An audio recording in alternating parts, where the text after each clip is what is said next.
Hey guys, welcome back to another video. Thanks again for your contribution and feedback to my channel. It really means a lot. And I'm trying to take into account as much feedback as I can and applying it to my channel. But I'm going to continue what I enjoy doing, but I'm always happy to take advice. So, yeah, there will be a new series, and this is a new series. Um, it'll be called Rewatching Movies. I couldn't think of anything else to call it, and I think that's simple to the point.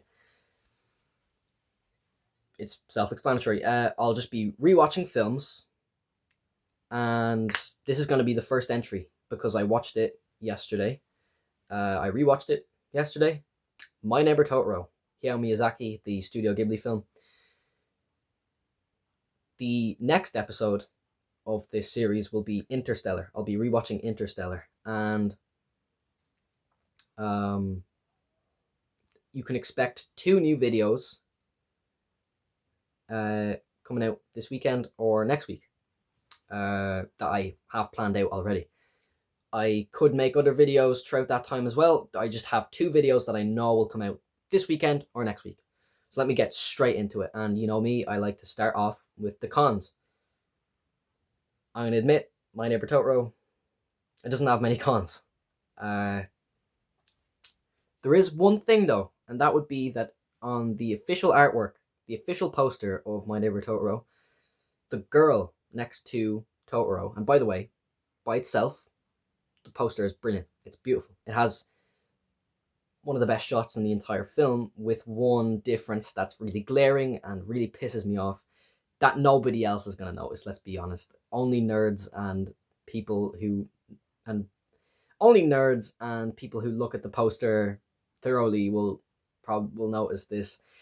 It's not even really a criticism. I can criticize it, but it's outside of the film. It's not even part of the film that I'm criticizing. The girl in the poster isn't the girl in the movie. It just isn't. The person I watched this movie with said that it's a mix of the girl and her sister, her little sister, a mixture of them. Maybe Hayao Miyazaki thought it would be one character. I don't know, but it's a fuck up, essentially. It's a marketing fuck up, and there's probably recreations of that poster that include the two characters or one of them the correct way. But I don't really care about it that much. It's just a little nitpick that I have.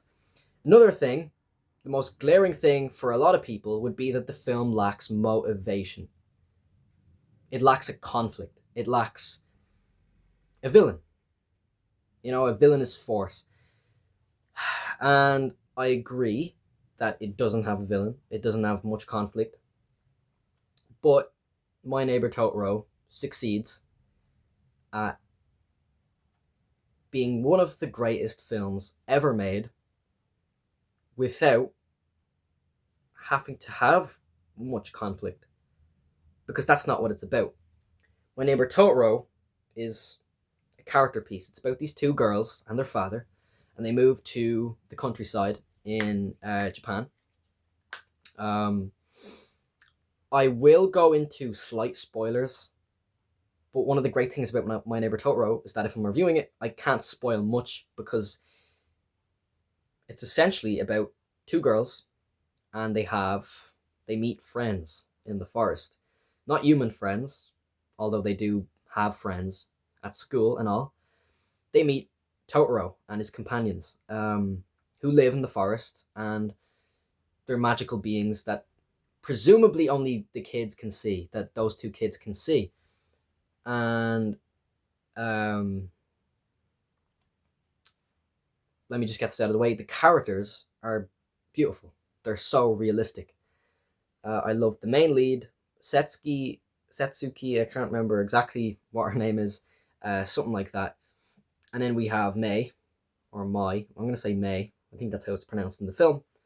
I know I'm such a good critic. I know I'm very knowledgeable of all the stuff I'm reviewing. But I'm not very good with Asian names, personally.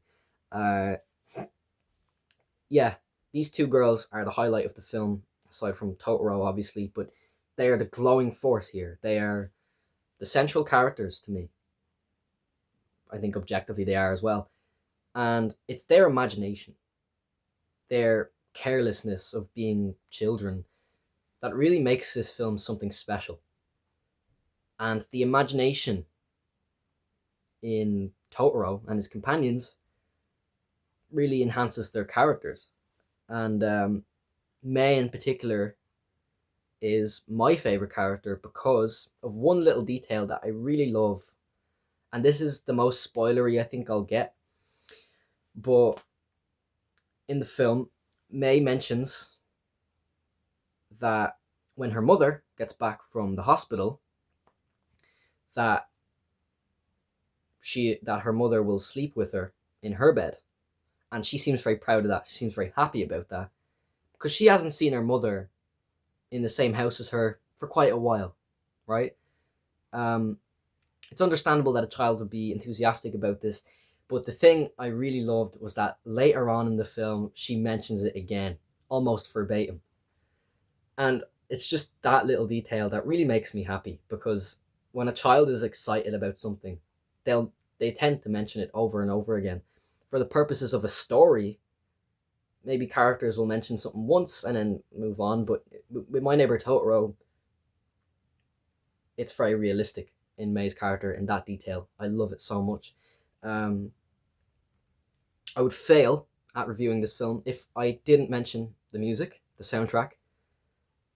Oh god, the main theme there, and the whole Totoro, Totoro, all of that stuff, it's incredible. It's genius. It's so upbeat, and it's so creative. It just fits the film perfectly, and the animation,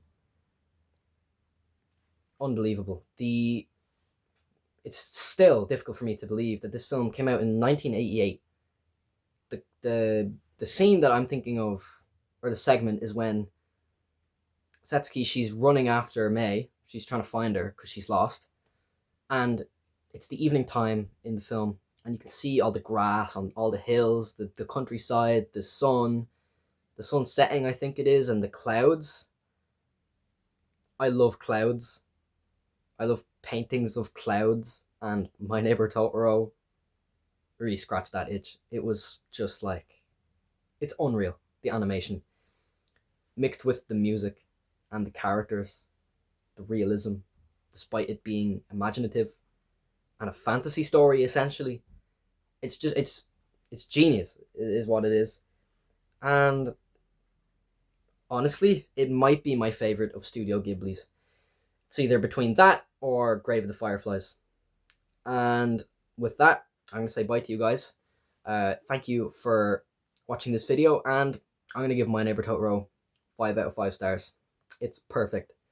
It is one of my favorite films, and I think it always will be. Okay, right. See you guys. Bye.